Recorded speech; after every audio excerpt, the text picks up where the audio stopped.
else seen the Texmaniacs before? Anyone ever seen the Texmaniacs? You, alright. How many of y'all gonna see them tonight? Anyone gonna be there tonight? Alright, so they're playing tonight, full band at 480 Parker Avenue. Check them out. You can get a little teaser today. We're really going through the history of Conjunto music today. Max and Josh are talking about the bajo sexto, that big grizzly big guitar over there, and the diatonic button accordion. You guys all welcome. Come on in. There's some waters in the back. And we're really thankful to have them here from San Antonio, originally from Albuquerque, New Mexico. Yay. Very, very excited. It's going to be a great 90 minutes or so. So feel free to ask questions throughout. If anybody brought their instruments, Ed, would you bring your bajo? It's out there, yeah. Bring it in, bro. Yeah, bring it in. Liam, got yours. Johnny, did you bring yours? All right. So, ladies and gentlemen, we're going to take over Grammy-award-winning Los Texmaniacs, Smithsonian folk recording artists. They play at the Kennedy Center. They play international festivals all over. Very great group of guys. Theo and nephew, Mr. Max Baca, Josh Baca. Give it up, everyone.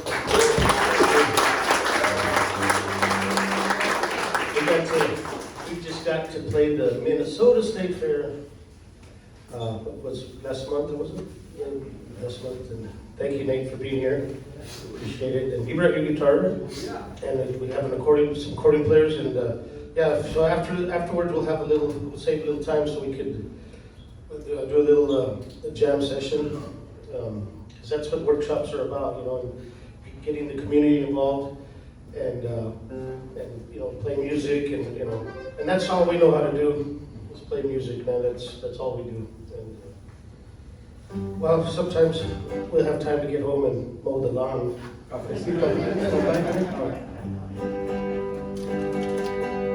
guess we could start with maybe a little song or something. Get the sound more off.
Do we have a Sharpie? No? Yeah, it's in my bajo case.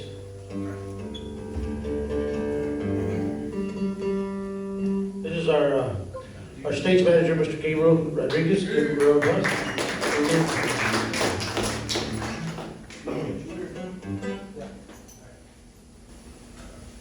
I should mention, folks, that Today's possible because of a grant from the State Arts Board, so what we'd really appreciate if throughout the show or right after you can complete these surveys you see here. It helps us gather some feedback and send back to the grants that helped fund this afternoon, so we really appreciate that. It's also on the website, conjuntoshowcase.com, but go ahead and just drop those at the end here when you're done, and we thank you very much for that.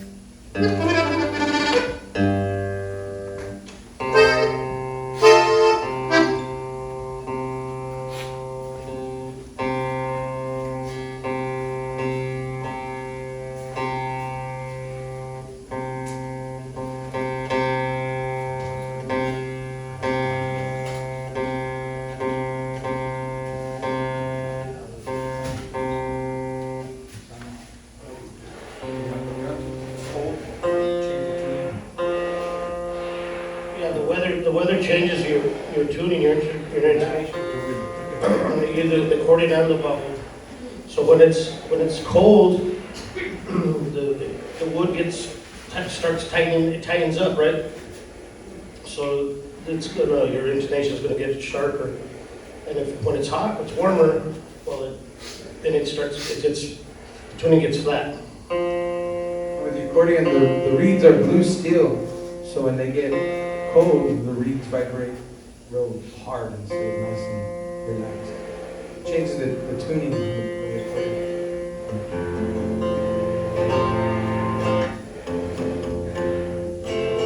1, 2. Alrighty. Hey folks, I'm Max Baca, and this is my nephew Josh Baca, and we're from Los Texmaniacs, Grammy-award-winning band from San Antonio. And it's good to be here with you guys. Thank you guys for being here again. And if you have any questions at any time, man, just raise your hand and we'll try to answer them the best we can. And so first of all, I guess the music that we play is called Conjunto. And the word Conjunto pretty much just means together, group, group together, whatever group.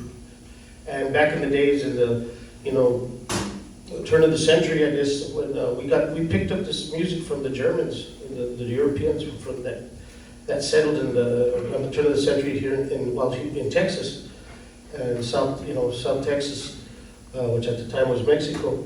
But so they brought over the accordion because in those days there was no accordions in Mexico or in America. It was the ones that the Europeans brought over. So this was one of the accordions they brought over, which is a button diatonic accordion that Josh plays.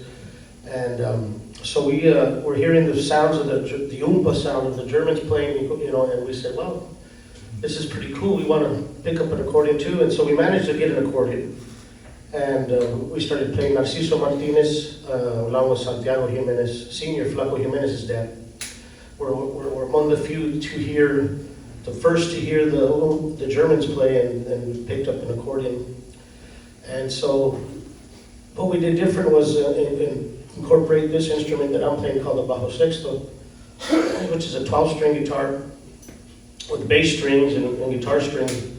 And it was designed to take the place of that left-hand side of the accompaniment part of the accordion. Because when the Germans would play, they'd accompaniment themselves, like something like this.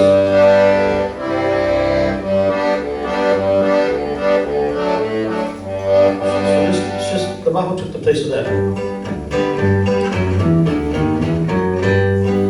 And therefore we created our certain sound, our own sound, and back in the days, the migrant farm workers would work in the fields. This was our means of entertainment. It was just these two instruments, and they'd have like little pachangas or whatever under a tree, or around a campfire in a barn, or they'd have at the end of the week of when you work on the fields, whatever, they'd come in and have these dances, and shindigs, whatever, and it was just these two instruments, and like a small group of people that we are here, so you could hear, and there was no microphones or anything like that. It was just the music was not invented to be popular or prostituted or whatever out there in the public. It was made for our people at the ends week of work. The whole community or the pueblo would get together and they would play. They would exchange tunes with flute and accordion, bajo sexto, and real traditionally with no sound systems. Yeah, no PAs or anything like that, no smoke machines or anything. Keyboards and nothing electric, just all acoustic.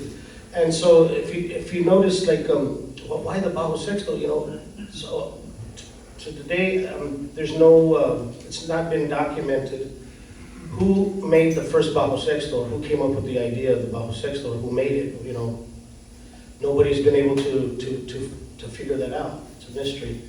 But the closest we can come to is that's documented is the maker of this bajo here is called, his name, well, he passed on years ago, but his name was Martín Macías. And now it's a third generation. His son, Alberto, continued on the legacy, and then now he passed away well back, and then his son, George, is continuing and making the bajos. But whoever designed the bajo, they wanted it to sound like that on that side of the accordion. And if you notice, there's on Josh's accordion, there's this sound, and then there's a bass note and a shank and a rhythm. If you could explain that, Josh.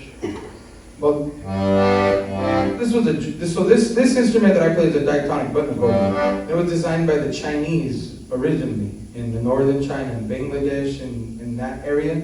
And when there was a big slave trade, when they were taking the Indians and the Middle Eastern people into Spain, well, this came into Spain along with that. And when it landed in Germany, well, they created the diatonic accordion, which was different note in, different note out, pretty much 3 harmonicas, because I don't know if you know, but the harmonica was invented in China as well. So the accordion I play is just 3 different harmonicas, 3 different harmonicas.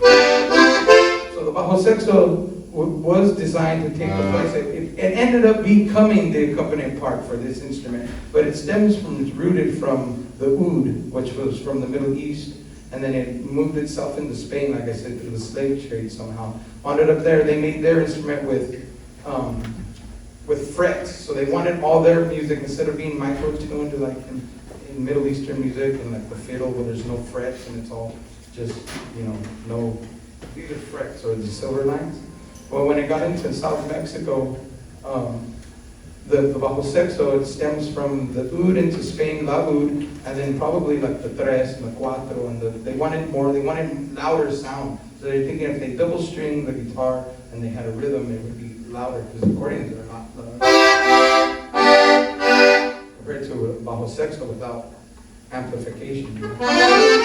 So, like Max said, we don't know where the bajo came from, but me dissecting my accordion as a kid, taking it apart and looking at inside of it and stuff, I noticed that the bass side, brand new one too. The bass side had a high and low octave. There's a high and low octave, similar to the bass strings of a bajo sexto, as a high and low octave. Then it has a chain, which is a trichord, like that. Trichord, which is 3 different chords. I have a first, second, a 1, 3, and 5 on my chain, and it's the same design, kind of like the bajo sexto. So it allowed the Chicanos or the Mexicans in South Texas learn how to play like they were seeing big band and they were seeing brass and like trios play real fast and different notations. So we were able to play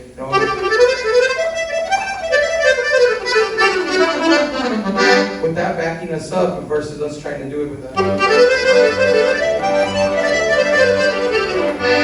You know what I mean? It's a lot. It's hard. It's really hard to play. So diatonically, the system is made to have my 1 on the pull, on the push, and my 5 on the draw. So when I play a polka, like,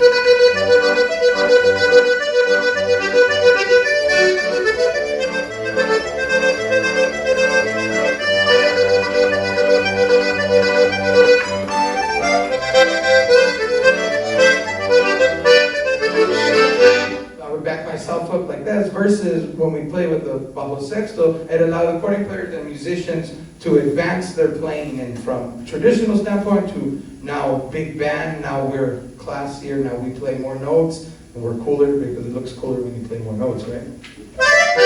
We're able to change the attitude of conjunto music and evolve it to modernized generation like they did back then. They had the traditional sound, then they modernized the sound, which was a German polka, and then we modernized the sound to, Mexicano, Chicano roots from South Texas. So if you accordion players out there, if your bajo sexto player doesn't make it to the gig, These are there for a reason, all these other guys, they take them out and stuff, and I think, they're supposed to be there. yeah, just like the bajo sexto, these lower strings are there for a reason.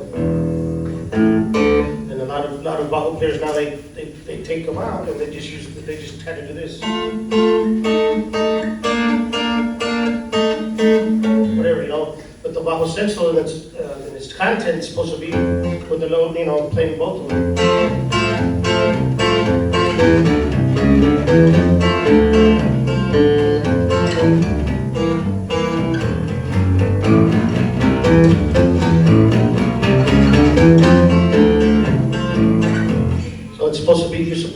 That's the way, that I learned how to play, from Flaco Jimenez and the old school guys, that played this instrument, because they didn't have drummers and bass players, so you had to do it all here, the strike of the string, that's your drum right there, that's your snare, and this is your bass, and the rhythm, so you're playing three instruments in one here. If the people ain't dancing, it's your bajo player's fault. Your bajo sexto player has to know how to dance, or he can't give you a movement. I can't dance. I've seen you dance. I love to dance. I like to watch people dancing, but I wish I could do it. I tried, and I think I might step on her toe or her foot or whatever, But anyhow, and you could rub it after. Yeah. So the one guy, he just played, kind of like a German sounding with the accompaniment himself. We'll do it the bajo sexto. 1, 2.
how they did it back then. Yes, sir.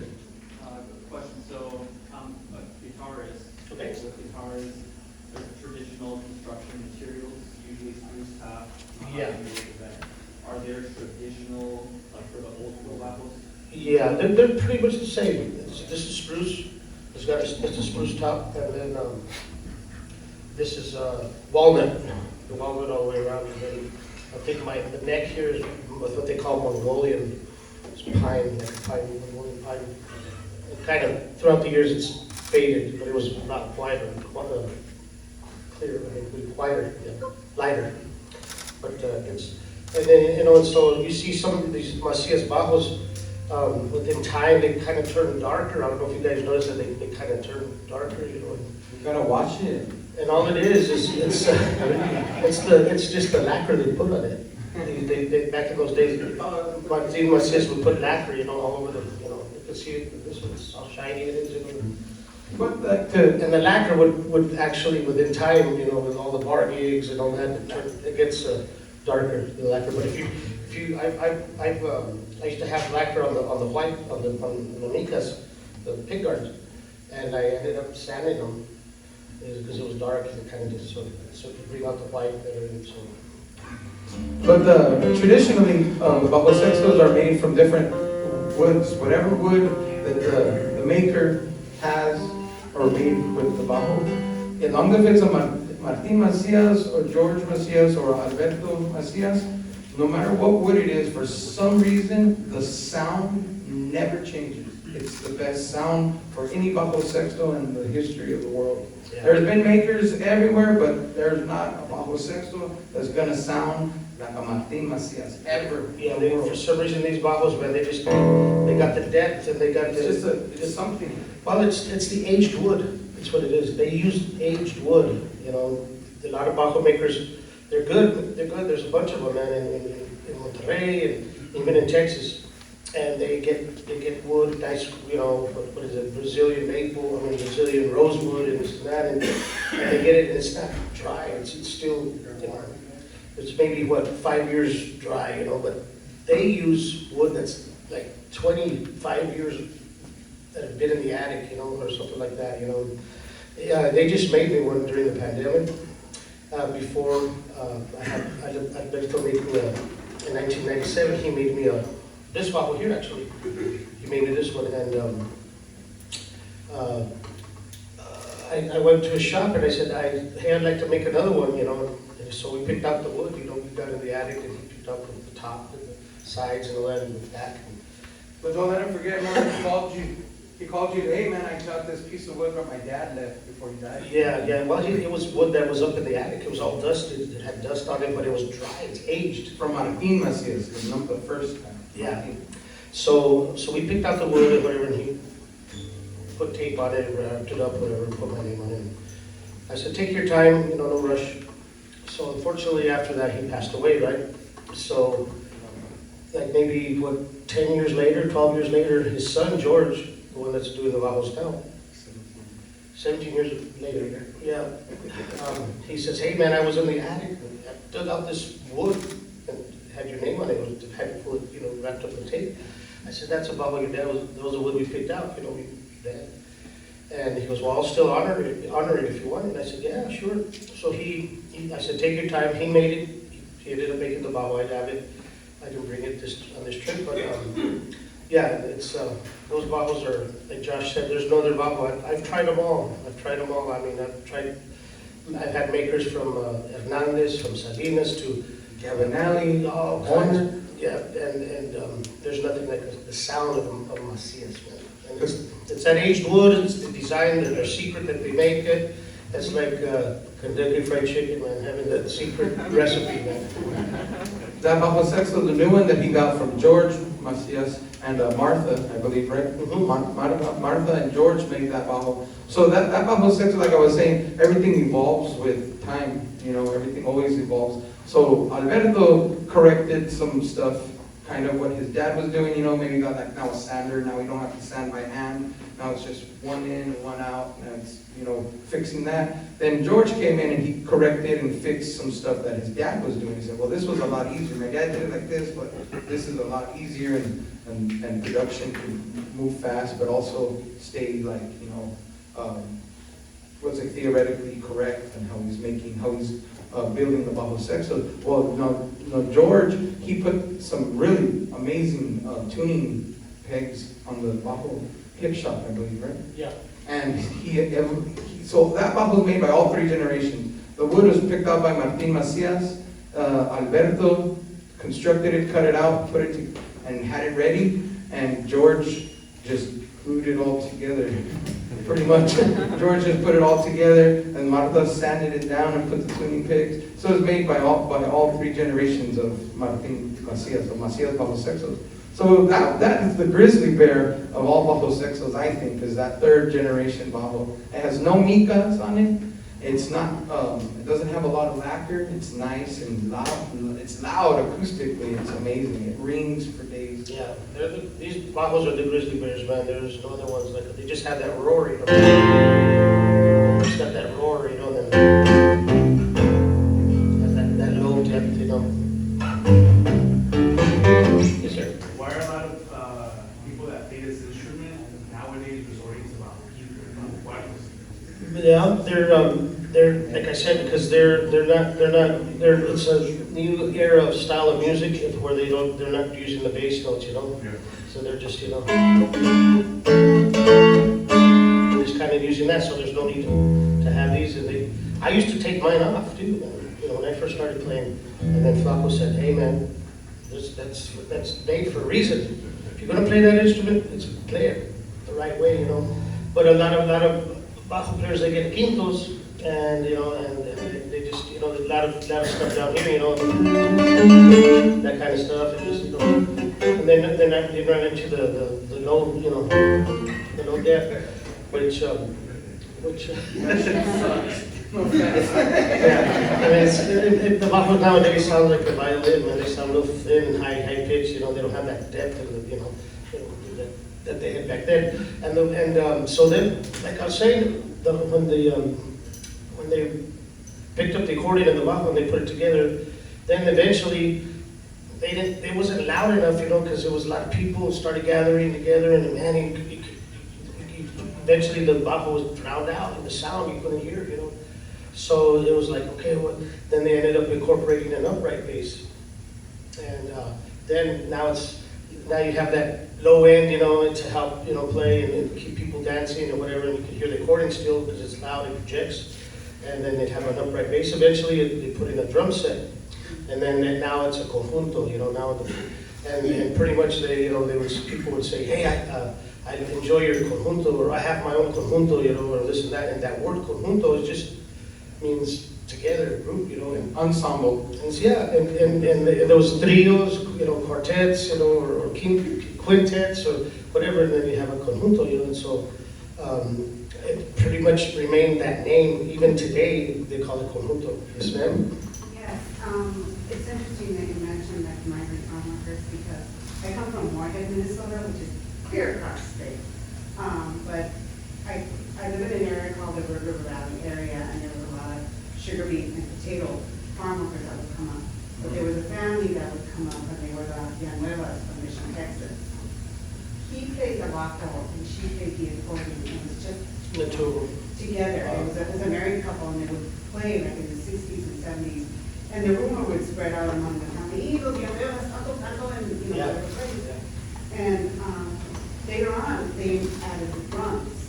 I think her brother played the drums, and then one of the sons. But That was in the 60s. 60s, 70s, Yeah. and then in the 80s and 90s, there were some other Tejano bands that they were local guys that got together and played. Yeah. But I remember particularly this couple that he played the bajo and she played the accordion. Wow. They were really good. Yeah, that's cool.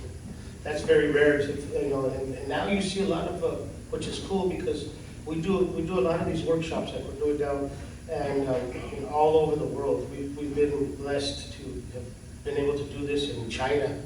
We were the first Chicano band ever to tour China, Wow. and then we went back. We've done it like 5 times. So, and you know, representing this music, you know, and we've been, you know, named by the Smithsonian Institute of Washington, D.C., ambassadors of this music, and that's a, you know, for me, and it's a blessing for us, you know, to be considered ambassadors, you know. But we came out with our CD for the Smithsonian. We booked in 5 records for the Smithsonian under their label, and the first one won us our Grammy in 2010. And yeah, it was, they said Los Texmaniacs breathed new air into Conjunto music. And so I found that really nice, you know, and very, very honored and blessed for that, you know. It's been very good. There's a big international folk alliance. It's called the International Folk Alliance, where there's musicians and artists from all over the world that come, and it's a huge showcase. When I say huge, it's massive. Because this music is a form of folk music. Conjunto music is folk music. People think it comes from Mexico. The music does not come from Mexico. The music comes from America. It's American music by Chicanos in South Texas. The people in Mexico were listening to the sounds of the compas up north. And they would say, yo toque la música del norte. I play music like the people from the north,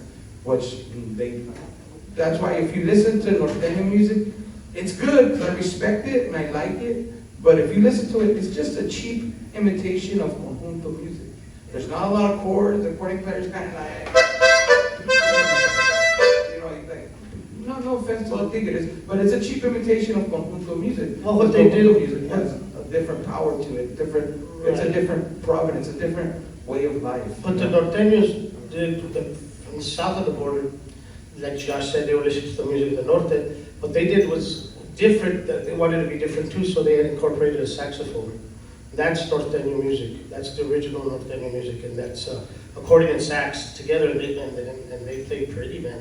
They harmonize really nice. So when you think of Ramon Ayala is not norteño. He considers himself norteño, but it's not. It's conjunto music. It's onda. It's progressive conjunto is what it is. Yeah, he's from this side of the border, in South Texas. Yes, sir. You guys, you both learned from Flaco, right? How did you meet, and when was the first time you met Flaco? Well, I met him in, 91 when I was born.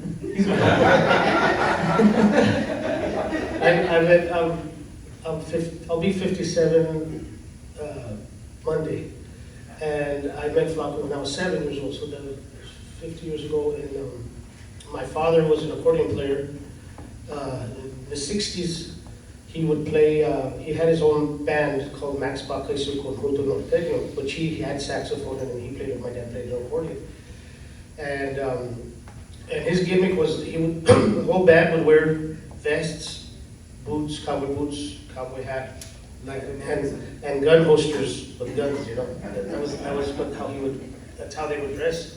And in 1967, the year I was born, he had, back then they would call them a mano a manos. You know, they'd have a mano a mano, you know, with, which is like a competition, like accordion players or conjunto competitions. And so in 1967, they had one in this famous ballroom in Phoenix, Arizona called the Calderon Ballroom. And so it was my dad, Max Baca, and it was Pepe Maldonado and Tony de la Rosa. And there was those three, mano a mano. My dad won, he won the first place. And I have pictures of that and stuff. But We come from a generation of accordionists. My grandfather played, my dad played, my uncle played. They had Los Hermanos Baca when they were younger. Flaco Jimenez was on Austin City Limits with Ray Cooter. Yeah. And when they were kids, they were like, "What? There's another guy playing the accordion like you, Dad. Who's this guy?" This is my dad told me. And so they went to my grandfather, and he said, "I'm going to take you to meet that guy." Well, when they went to meet that guy, they became friends, and they've been friends since. I don't remember where was that, in Lubbock? it was in Lubbock, Texas, yeah, because we lived we're from Albuquerque, New Mexico originally. And so back in Albuquerque, you know, we were like 2 hours from the border, the El Paso, you know, the Chihuahua border, whatever, and Juarez. And so the closest that we would get to conjunto music was in Lubbock, which was a 6-hour drive from Albuquerque. So my dad would drive us to Lubbock, and we'd stay the night, and Flaco would play Friday, Saturday, Sunday at, what the heck was that? The Fronterizo Ballroom. And it was a huge place, man. I remember it was big wooden floors, and they put sawdust on the floor, you know, and Flaco would sell it out, man, Friday, Saturday, Sunday. I'm talking holds over 1,000 people in that place, man. You know? And Flaco would sell it out, man. And being that we came from out of town, the owner would save us a table or whatever, you know, we let him know that we're gonna come down there. Anyhow, that's how we got to meet Flaco. And we got to talking to him and so forth, and then, and like Josh said, me and my brother, Josh's dad, we had our own conjunto, the Baca brothers, Los Baca. And so we were talking to Flaco about it, and then he called us up to play a song one time. So me and my brother got up to play with Flaco, and I was like 7 years old at the time, and I was playing, you know, I was that little kid where you say, look at that little kid up there playing, you know, that was me. And so I started young. Josh started at 5. I started around 5 too. I learned the accordion first, 2 songs, Monterrey Polka and In the Mood. Before we go on, I heard a story from my grandmother before she passed. She just passed a few months back. And she was telling me that before they knew Flaco, they saw Flaco play, and then Flaco somehow he was passing through New Mexico somehow, for some reason, and they stopped in Albuquerque, and they stayed the night.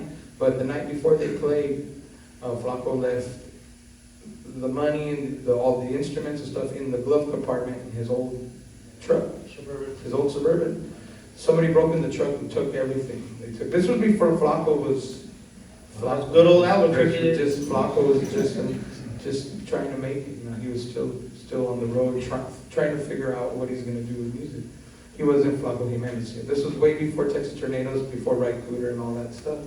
And somebody broke in. So anyway, Flaco didn't know what to do. He's like, I don't know what to do. So he looked in the phone book and found Max Baca income tax office, or Max Baca's number, which was my grandfather.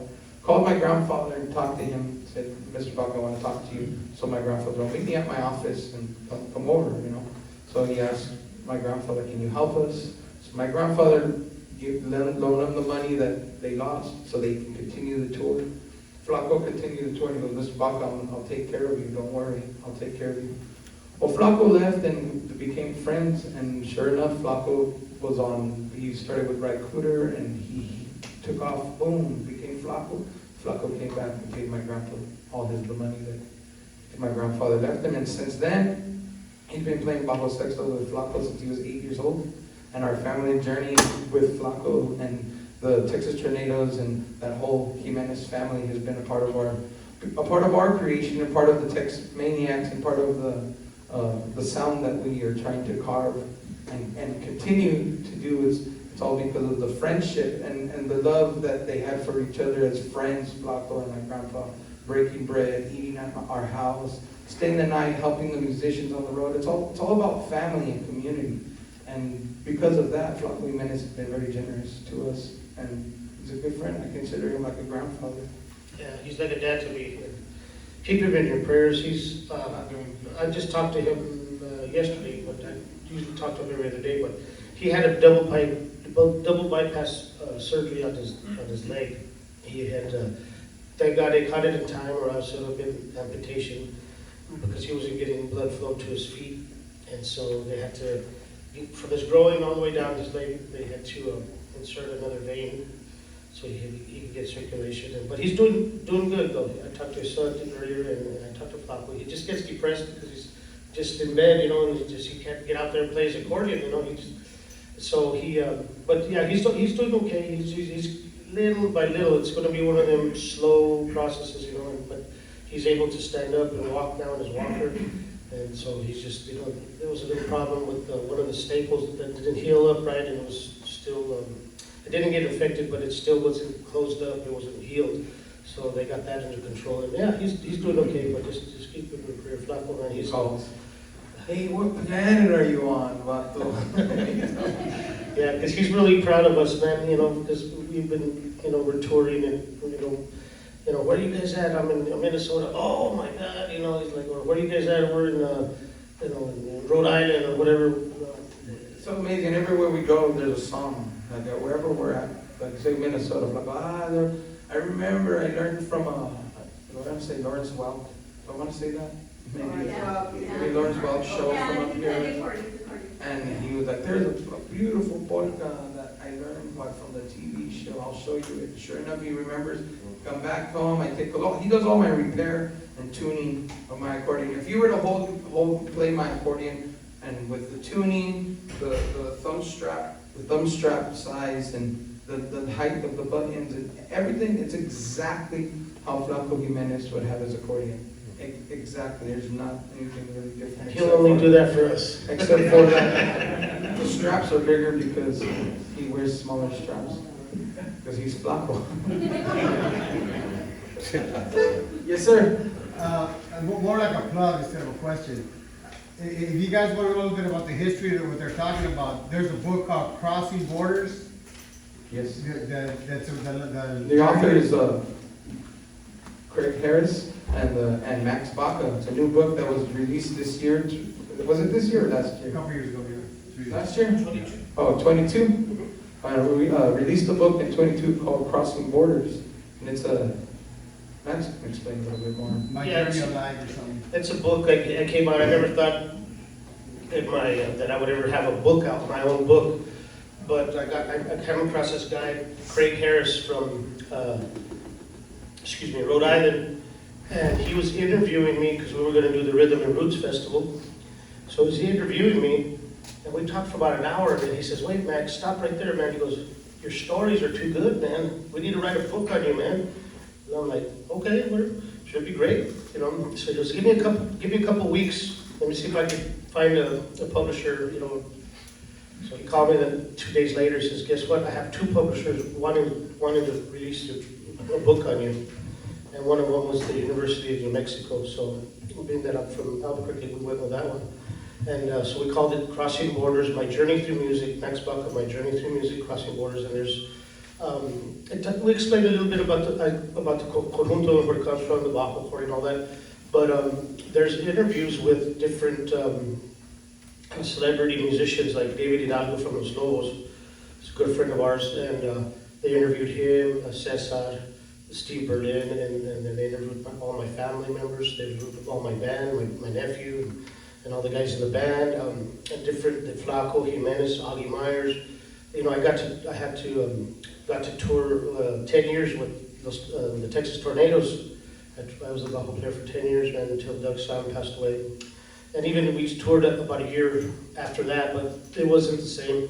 So that's pretty much. And then Freddie Fender passed away after that. But I have this book out called Crossing Borders, Cruzando the Border and Crossing Borders.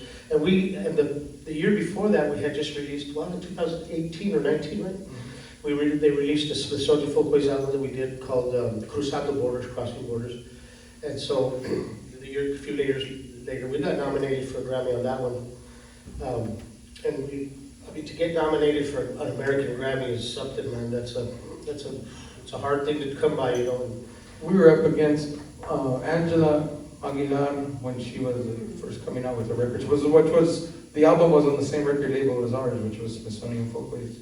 Also, we were with Mariachi Sol de Mexico and Banda Recodo, right? No, 50. Banda 50 and Luis Miguel. And we lost to Luis Miguel. But to get nominated is pretty. But to lose Luis Miguel is even more cooler. I'm glad it was him and not Angela. So where do you find the book?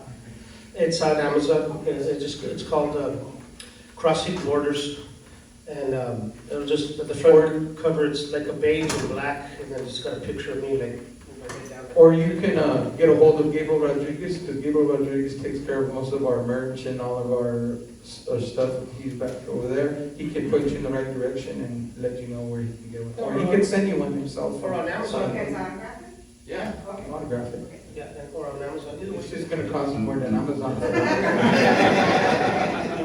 So we don't got Texmaniacs Prime. We don't ship real fast. Does it come with a wood cover? There was a song you said, right? Did you say something about a song that was on that you heard on Crossing Borders? Or is it the book? No, I'm just trying to plug the book in. Oh, okay. Yes, sir. I recommend it. You touched on this a little bit, but I'm curious how would you describe the difference between Conjunto, Norteño, and Tejano, which is also regional today? Mhm. They're all regional. They're all regional for one thing. They're all in different timelines. So they were all created in different timelines. Everything evolved to something. So Conjunto started out like this accordion bajo, that's Conjunto, that's dueto. That was the original sound is just the bajo sexto and the accordion. That's conjunto music. Then, of course, we get the bass and the drums. And, well, at first I was going to say, that's Tex-Mex music first. That's what, I would assume that's what you would call it. Tex-Mex, because when the word conjunto came in, it became an ensemble of 4 conjuntos together. But I have a group of 4 people, and we play for you. You know, it just stuck, but they play conjunto music, you know. Then norteño music would evolve later on, listening to, you know, the sound of the guys from the north. And then, like, when they were just singing like Little Joey La Familia around the same era from the, what do I want to say, what? Oh, the big band era, yeah. 40s, 50s? No, yeah, 60s, 70s. 60s, 70s, 50s, The late 50s. late 50s, yeah. The big band era started with the horns, and like they want to be like Glenn Miller and like the big bands and like be cool, and that was real, the horn sound with, you know. Yeah, we wanted to fit into society better, because from the conjunto it was just, oh, that's just a cantina music, the conjuntos, you know, they were just parties, in the cantinas, whatever. So we wanted to be like the Glenn Miller, you know, with nice tuxedos. There was no singing back when it was just the 2 accordions. So later on, Valerio Longoria added vocals to the music and became very vocal, listening to like poets and stuff like that from Mexico, the trios, and Little Joe, which was an amazing vocalist. He was credited to being the sound of onda, which is onda tejana, and that's the tejano sound, really. And What was that again? onda, it's called onda. That's the horn, the brass. That's that sound. That's Steve Jordan, the brass band. That era, it was just That era. It was called that Yeah, era. that's onda tejana. That's the root. That's But the it's root from that. the Tex-Mex, what is it? It's not. Yeah, it's Tex-Mex, but Tex-Mex brass, or big band, you know, Yeah. big band. brass sound. And I would consider that tejano. That would be tejano. You know? Yes. Yes, ma'am. So my question is, I first learned of women's involvement through old movie Les Chula Fronteras. And that's when I learned about Lydia Mendoza. And I wonder Yes. if you just for a couple of minutes. Sure. I know you play more, but. I got to play with Lydia Mendoza. Oh. Yeah, it's on YouTube too. Oh, my She was God. already, you know, in a wheelchair, and Yeah. she had just got awarded a National Heritage Award. And we happened to be in DC, we played with Flaco, and then they brought her to where we were playing, and then she wrote that song, Amor Bonito, and Mal Hombre, and all these songs she recorded. But yeah, Lydia would be considered the first, she's the first Tejana American artist. Luke, turn that thing off. So yeah, she's considered the first, you know, es la reina del Tejana, you know, she's the original, you know, and then, you know. And I think maybe she was even playing before the bajo sexto was made, because the guitar she plays is like A double, yeah, doble. It's real similar. We recorded a song with La Marisol from La Santa Cecilia, and she sang the song My Hombre, and it was just with the bajo sexto and her. If you could demonstrate, it sounds kind of like the record.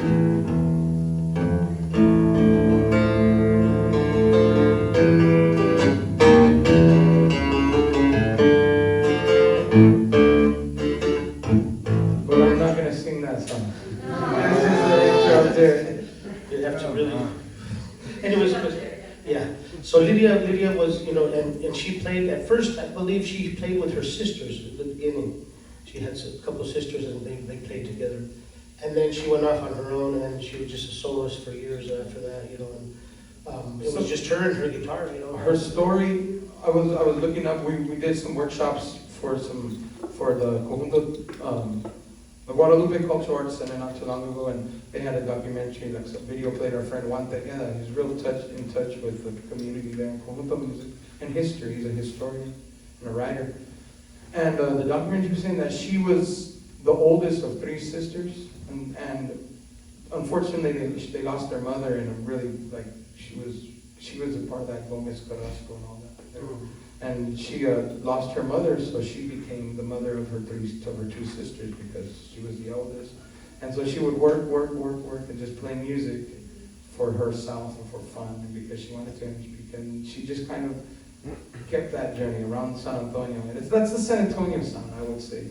You know, that Miriam Mendoza music, Amor Bonito, so that's that San Antonio flavor.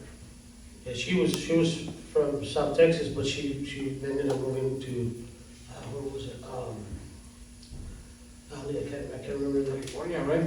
Was Chris She Roberts was on, out there? yeah, she did the film, she came out of the film to us with her. And I believe Chris Stradwich from Julia Records recorded her too. He passed away, unfortunately, Chris. Yeah. That's Chris. Yeah, that's. So Chris was he said he came from, he's German, he came all the way from Germany to America, and he started hearing these, like Lidia Mendoza, like Santiago Jimenez Sr., Flaco's dad, and Narciso, and, you know, he started hearing this music, and he says, man, I need to document this, because someday, it could be worth something. And so he started filming, the groups and stuff, and eventually then made albums and stuff like that out of them. And not only, and then in Mexico también, he recorded a bunch of groups from Mexico, from norteños, and norteño bands. And I don't think he ever recorded any mariachi, but I think maybe three of them. Yeah.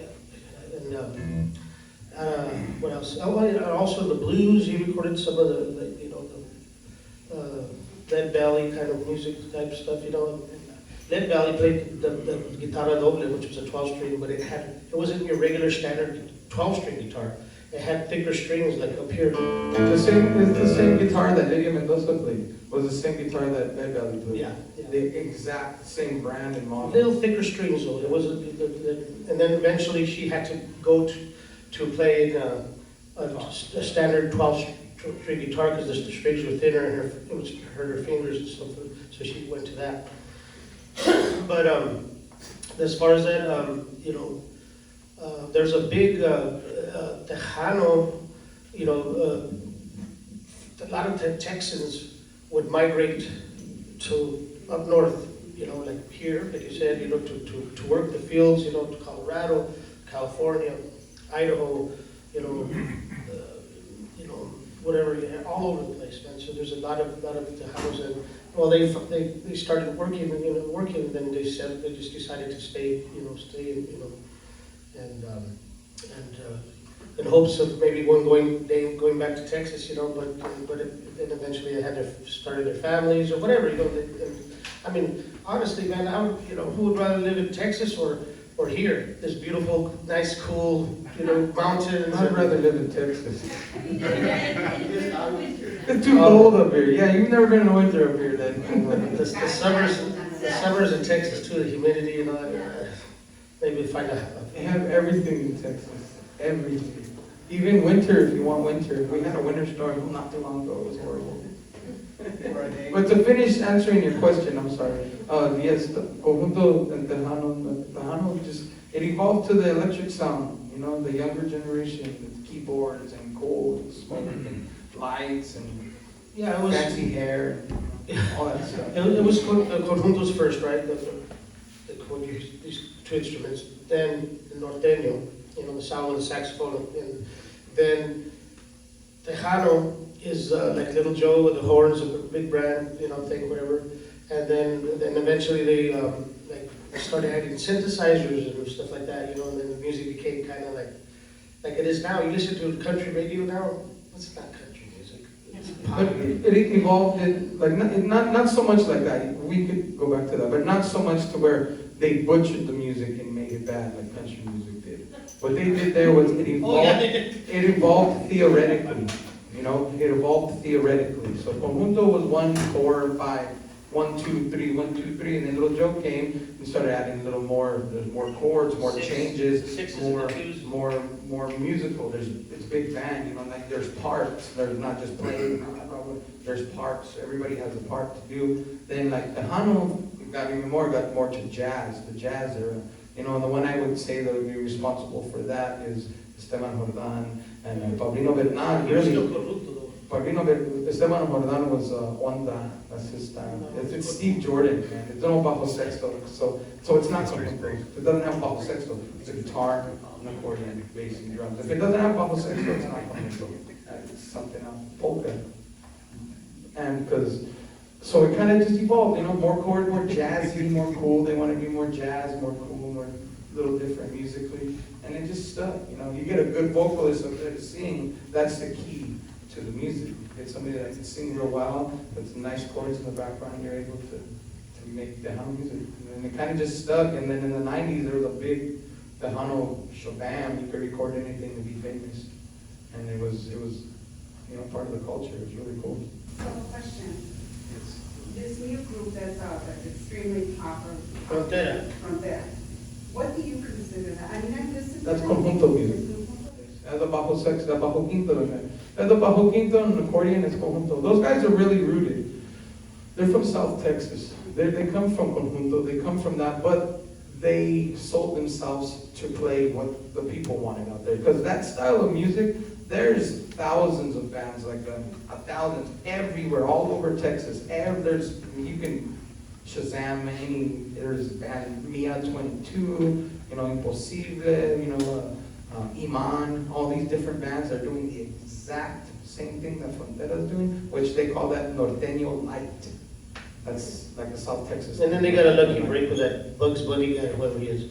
They they were just in the right place at the Bad right Bunny. time, They were in the right place at the right time, and just like what Flaco and everybody did back in the day when they would go house to house to invite people to the concert, or they would have big promotional things for the concert. Those guys were young, they were a younger generation, so they took advantage of today's modern technology and social media and videos and what the younger generation was watching and liked.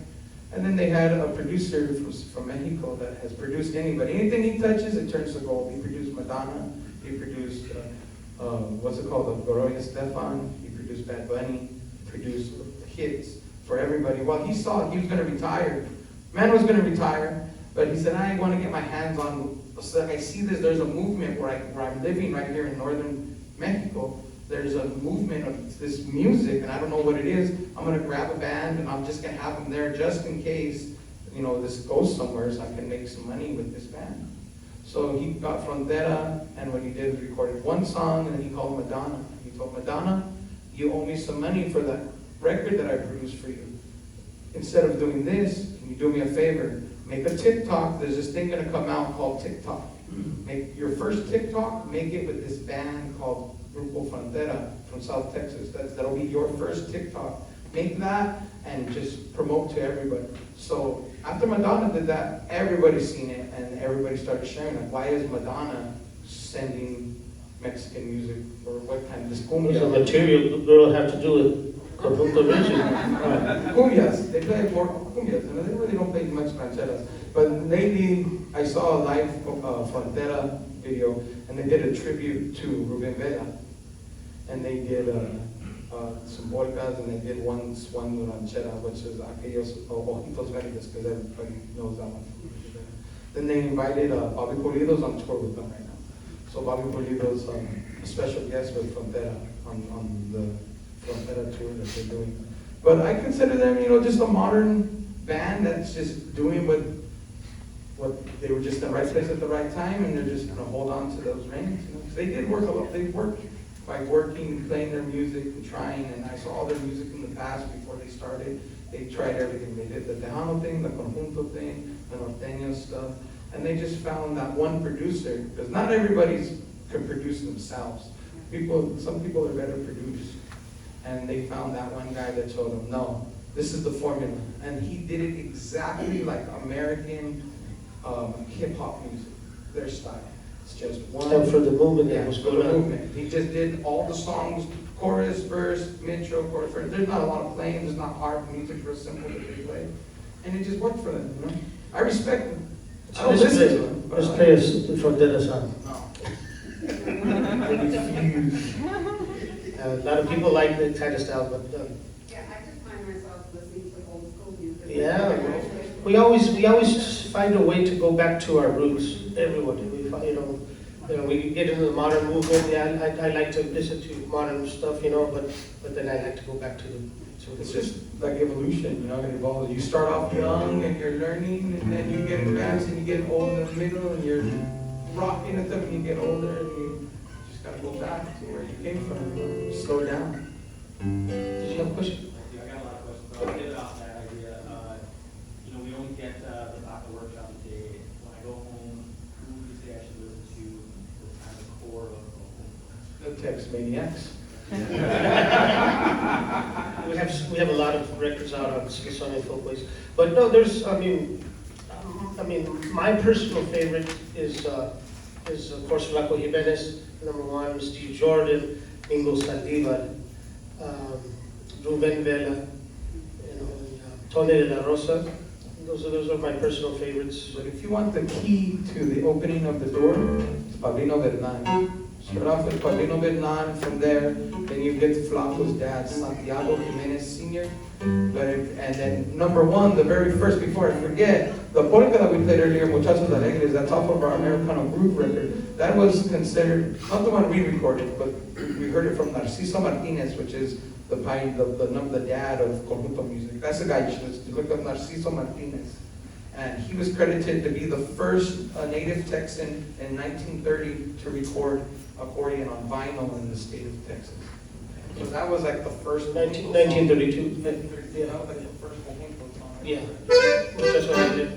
I'm gonna stand up.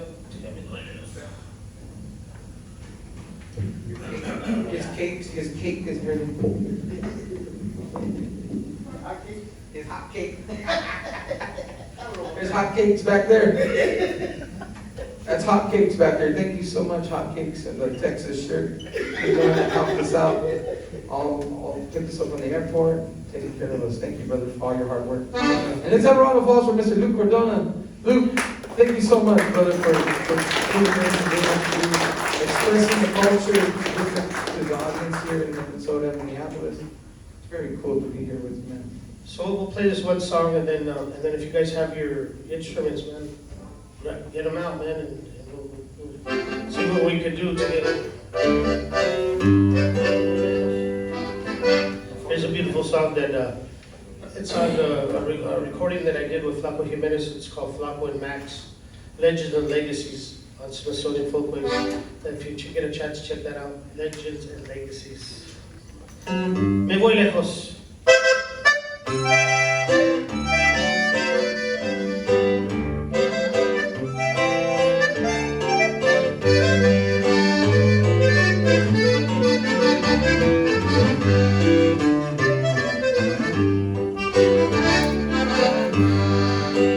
Me voy lejos para nunca recordarme de este amor que iba a ver tan profundo. Era el único amor en el mundo que siempre adoraba con loca pasión.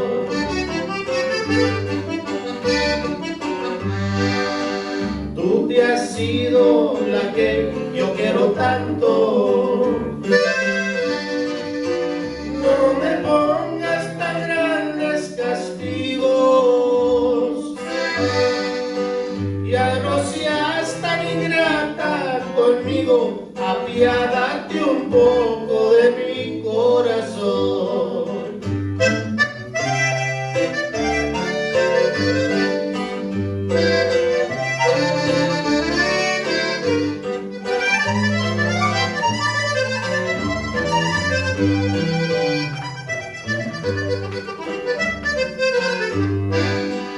Tu retrato lo traigo aquí guardado. Cada vez que lo miro me acuerdo de este amor que me echaste y yo pierdo los tristes recuerdos que no olvidaré.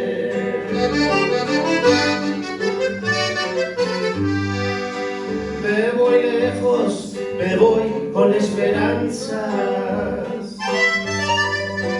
de volver a tus brazos, mi vida. Ya no seas tan ingrata conmigo, apiádate un poco de mi corazón.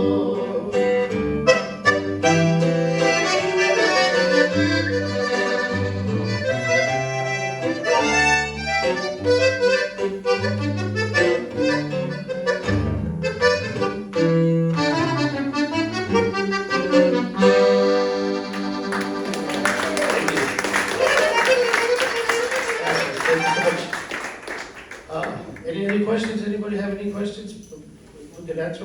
Yes, sir. You guys mentioned that one that, focus on cumbia. What are the other, like, rhythm? Oh, yeah. We forgot to touch on that. Oh, yeah, it's, well, when it first started, just with the accordion and bajo, like Josh said, all they played was instrumentals back then, and they would play sitting down. They wouldn't stand up. They play sitting down, and they would play, no straps, yeah, they play, the polka was pretty much the popular one, and then they play a redoba, which is like a fast waltz, and they would play shadishes, shotis, and mazurkas.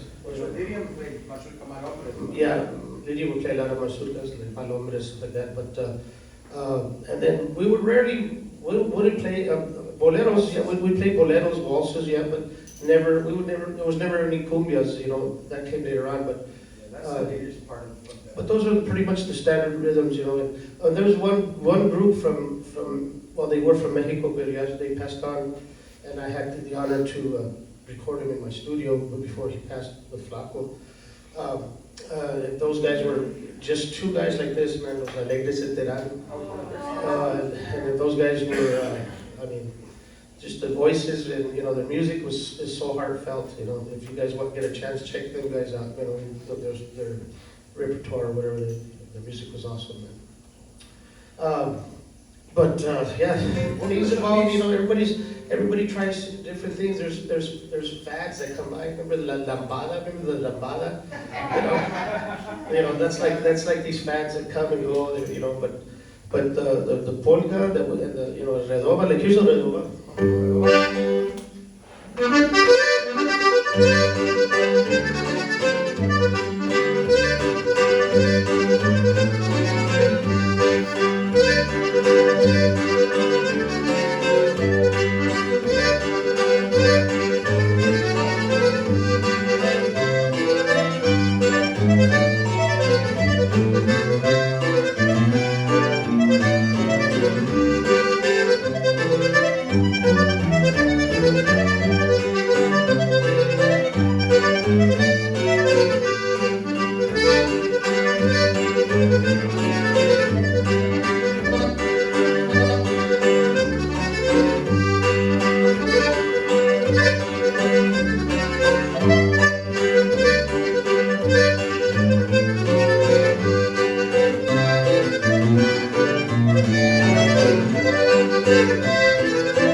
Yes, sir.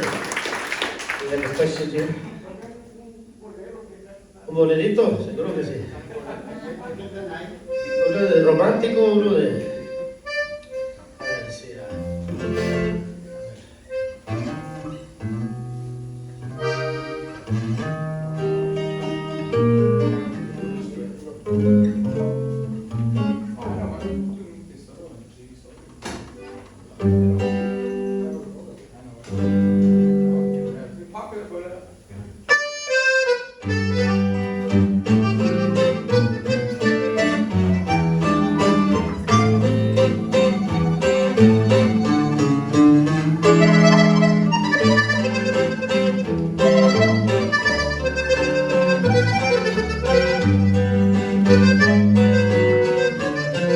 Nada me importa cuando me besas, de todo me olvido. Cuando nos vimos, los ojos en un martirio.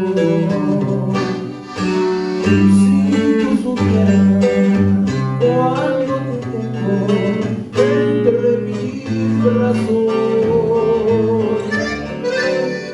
Mucho disfruto de tus caricias y tus encantos.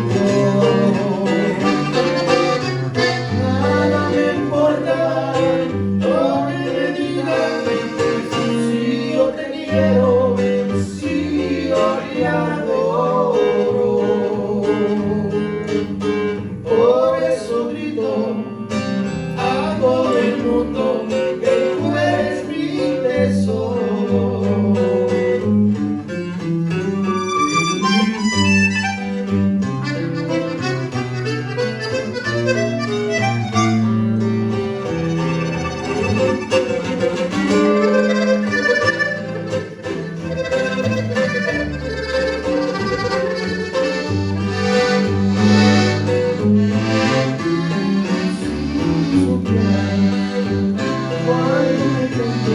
Entre mis brazos,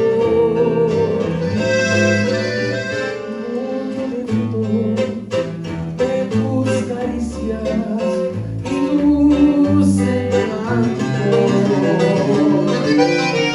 Nada me importa lo que me digas, si yo te quiero, si yo te adoro. Por eso grito a todo el mundo que tú eres mi tesoro, que tú eres mi tesoro.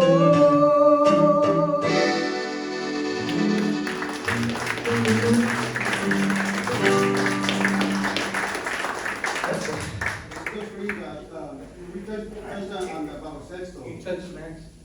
So, yeah, so going back to the bajo sexto, The accordion. What are the differences? Gavinelli, there's different brands. Just the name, man. Just the name is the difference, really. I prefer Horner accordions due to the fact is I love traditional music, and the Conjunto Mexican American community, it's from the Horner is the first to come into the culture, right? And for the style of music and the way I like to play, Horner has been the forefront. So buy Horner accordions and play Horner it's accordions. like the And plus we're endorsed, so I gotta The say classics, that. but the classics like Josh has played here, those, for some reason, they're brighter sounding than like the Gavinellis or more low-endish type of, they have a lot more low end on it, and there's just different tones, It's all about providence. They're built well, they're very expensive. So this is German. So this is a German system.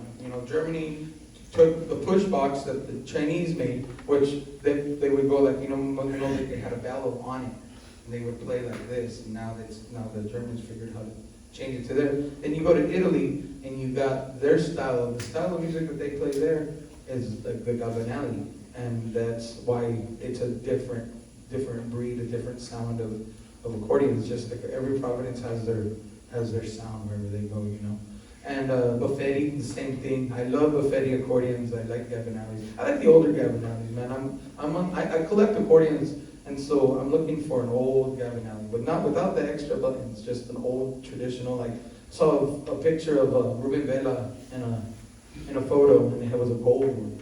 And they had no switches. It was just an That old. was probably Santa Marcela.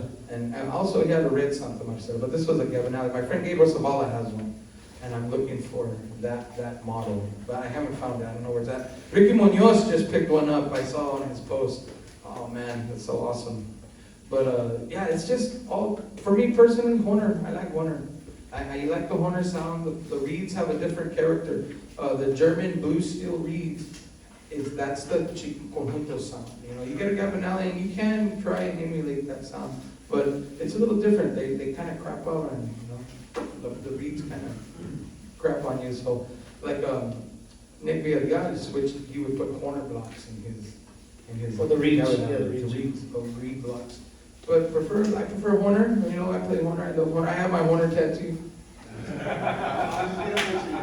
This is the 1962 logo. Nobody knows, like, because I'm an accordion nerd, right? So, the 1962, they think it's a hat that the guy is wearing, but it's actually a brace, a bracket for a harmonica. And his head is turned like this, so you can see the harmonica in his mouth, right there. Zoom in. His head. That's not a harmonica. That's not a harmonica in his mouth. That's a. It's a toque. It's a harmonica in his mouth. The 1962 logo. When I was younger, my dad had an accordion in a case, and it had this emblem on it, this logo. So when I would go to my grandma's and I'd go in my grandpa's room, it was like flat under the bed, and so I would reach under the bed to look, and there was other stuff under there. But when I would fill the box, it had this logo on it, and I'd pull that out. Only when they would leave, because I wasn't supposed to be in there. So I'd pull it out and I'd play it all the time. And my dad was born in '62, so this is kind of like, you know, Horner accordions. I learned from him, and being something like my grandfather and my family thinks. So. And Horner's been part of the culture, so it means a lot to myself. Well, I got my CS bajo sexto here. Yes. And so, but my CS bajo sexto, you know, like we're talking about, I'm talking about where did the bajo sexto come from, right? You know, but the story is Martin Macias, the guy that made was the. These are like the. When you have a Martin Macias bajo sexto, it's like having a Stradivarius, you know. The old 50s, the ones that he first made, you know, Martin Macias. But he came from Spain, right? Into Paracho, Michoacan, Mexico. And that's where he learned how to make guitars. He learned how to make guitars, and then that's where they created the bajo sexto. We don't know by who. It was. I don't know if it was. I don't think it was by him, but he learned from someone that did. And then he migrated to San Antonio, and then he started making the bajo sextos in the furniture store that he was working at, and he would make bajo sextos there, and then eventually got popular, got his own place and his own shop, and then for years that's where he made his bajo sexto. Him and his brothers. Yes, sir. Are they still in San Antonio? Yeah, they're still in the San Antonio, the same place, but it's on Vermont Street instead of Commerce or Division. Division was the original place. They had the two-story house there. They lived upstairs, and downstairs was the workshop. The three brothers, you know, Alberto, the dad, Martin, and Gilberto. And one guy would make the strings, the other guy would do the repairs, and then Martin and Alberto would make the bajos. Was it on Commerce? On Commerce, yeah. But now it's on the next street over in Vermont. Yeah. Yeah, it's a grizzly bear next door. Hey Max, we're not gonna quite end, but if there's guys that wanna start jamming maybe for 10-15 minutes, showing for things that get that started now. We do have this. We'll play here till tomorrow night. Yeah, we only got this room till 1 o'clock. We only play for tips, Lou. We got this room from 1 till 1 o'clock, so maybe like 15 minutes or so. Yeah, yes, ma'am. Okay, so I know that you've done collaborations with the would you ever do one with Weird Al? Yes, I would. I would We love met to. him. We met him at the I got to Grammys. meet Weird Al at the Grammys. I would. I want to. I want Weird Al to actually. It would be cool to do that, but I would like Weird Al to do like one of our original tunes, and do a Weird Al to it. Change the words, whatever he wants to do to it, but a Texmaniacs too. That would be awesome. That would be very cool. Yeah, we've been blessed to collaborate with different Yeah. groups of musics around the world, and we played with some Mongolian throat singers, you know, Oh, and it's just different stuff. how about that, I can't remember his name, but I discovered him, bless the internet, from Holland, from the Netherlands. Oh, Mr. Dwayne Verheugen. He's a good friend, yeah, And he learned when he was so little, right? He was small and, what, 4 or 5 years old. Oh yeah. He produced his first album actually. Max produced Oh, his yeah, first record. yeah. He, when I was touring with Flaco, we'd go play in Europe, right? We'd tour Europe, we'd go to Holland, and his dad would bring him to the stage, you know, and he'd be there and listen to Flaco. And he fell in love with Flaco, and he learned all of Flaco's recordings, you know, note per note. Yeah. Exactly, yeah. So but now he's decided, you know, he's realizing that there's only one Flaco Jimenez, man, you know. Right. And you know, and you can get ideas and you can, you know, stuff like that, get influenced, but it's always good to get your own style, you know, whatever it's called. Yes, sir. The Conjunto Festival in San Antonio, are you guys playing there? Yeah, we play there every year. We play there every You know what it year. is again?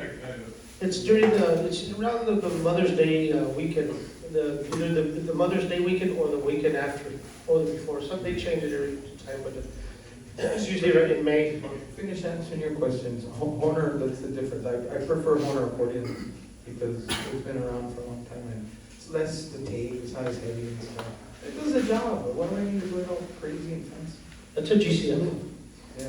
And that's traditionally, you know, like he was saying, there's only one Flaco, but Flaco Jimenez played Horner his entire career, and he's one of I have 3 my top favorite accordion players in the world, and that's Flaco Jimenez, Esteban Jordan, and Mingo Saldivar.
December 7th, where Max Baca is hosting a bajo sexto competition for all the best bajo sexto players, wherever you're from. If you're interested, it'll be hosted in Blanco, Texas, at the Sisters Dance Hall for the Blanco Fiddle Festival on December 7th. And so, whoever wants to go, then that'd be cool. You guys go to bajo sexto competition. I have to go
it's called a pickup, yes, you can plug the guitar, you can plug it into the PA system, so it makes like the sound of the guitar.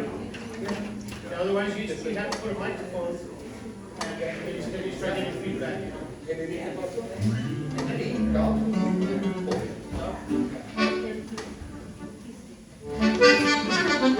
It's a simple polka. It's a hey baby, get my soul starts on the 5. 1, 2, 3, 4. Hey baby, get my soul. I was no bajo. Hey baby, get my soul. Won't you give me un beso? Come on, baby, turn around. Let me see your pretty blue eyes.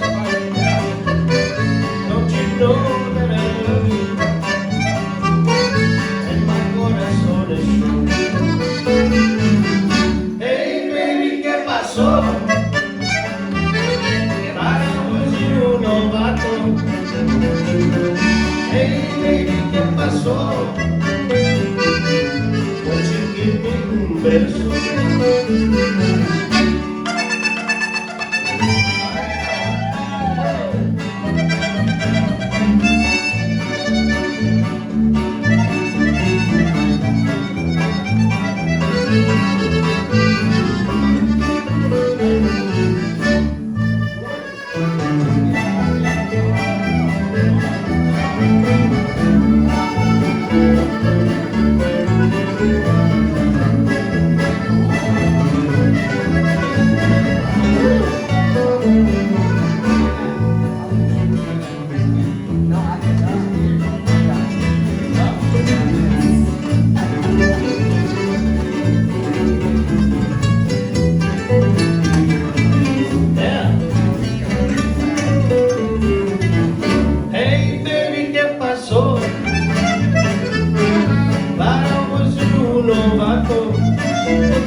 We're playing together though. We're playing together. We're in a drum circle, bro. I know.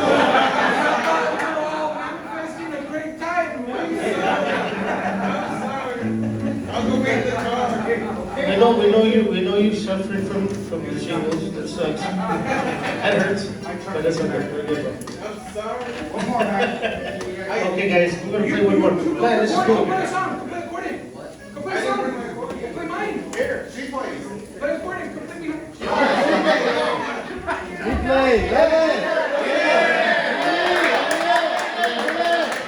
We want you. We want her. The younger We generation. want her. Come on.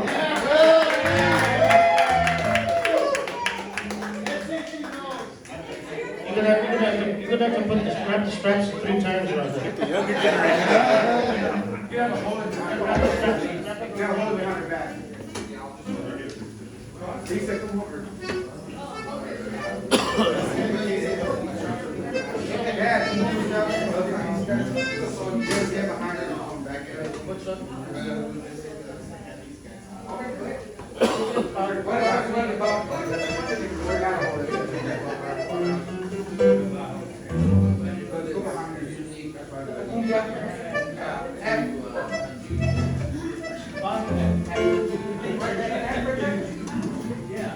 Wait, it's a movie, right?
I played that song for 5 years, every weekend, 4 nights. I used to be the accordion player for Grupo Vida before I joined Los Texmaniacs.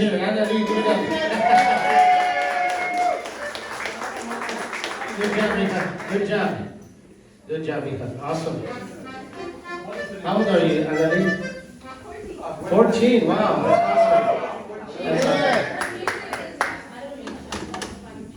Oh yeah. We need more women accordion players. Hey, does she know this up?